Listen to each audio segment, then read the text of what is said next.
Norman and Angela, it's great to have you here in the Philippines for 3 weeks with us. It's great that you were able to help Chuck and Shannon Talbot and Christina Knapp with the water project.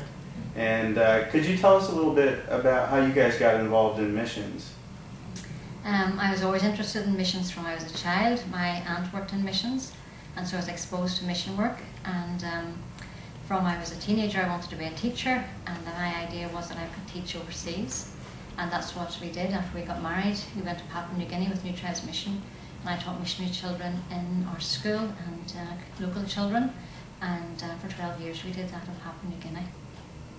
Well, in 1985, was asked to go over to be interested in going on a trip to help missionaries and to build a dormitory for children and for missionary children. And the Lord really spoke to me that I could do that. And I didn't have to be a preacher or such, but you can use your talent that you've been given.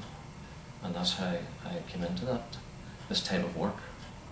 Well, thank you so much for sharing that with us. And could you tell us a bit more about the short-term teams you take out? For example, what places you go, what kind of things you do to help the missionaries out on the field? Could you share a bit more about that with us? 2009 we took on the job with the New Tribes Mission as summit coordinators, and our job now is to organise teams. We try to take maybe 3, sometimes 4 teams a year to different areas where New Tribes Mission works. New Tribes Mission works with tribal people, so it could be South America, Africa, Indonesia, Philippines, Brazil. Our teams usually last 3 weeks because there's a lot of travelling to get back and forward to the countries. So there's several days travelling there and several days travelling back. We have all age groups from 18 to 70 if you're fit and well.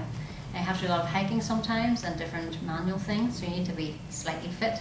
You don't have to have a trade, though it is useful if you do have a trade, but we will get a job for you digging or painting or something. We do different projects according to the need at the time. It could be maybe working on a missionary's house, or it could be doing a community project like building a health clinic, or this time it was doing a water project. That's great. Finally, could you tell us a bit about about the project that you were involved in this year in Northern Luzon? Well, it was quite a job travelling from London with the team from different places, and we were glad to get to Manila after a long journey. And then we went for another hour. We flew from Manila into the north of the Philippines. But then our journey kept getting longer because we had a truck drive for 2 hours, and then we stayed there in a hotel for one night. And then we had a hike in, and it was real rainy and muddy, and we had these caribous, these water buffalo, who took our luggage and trailed up through the hillsides and through all the jungle parts, and it was quite an ordeal going through there. So you have to be fit to go on these trips, and but it was worthwhile. When we got in there, we started to go up the hill and see where the water was coming from. This nice, clean, clear water from the spring.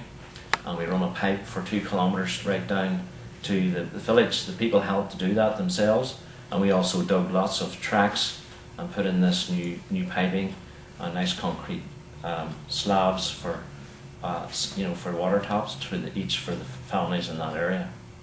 So that's what we were involved in, and it was a real pleasure and a benefit for the people to get clean water. Well, that's great. Thank you for sharing that with us.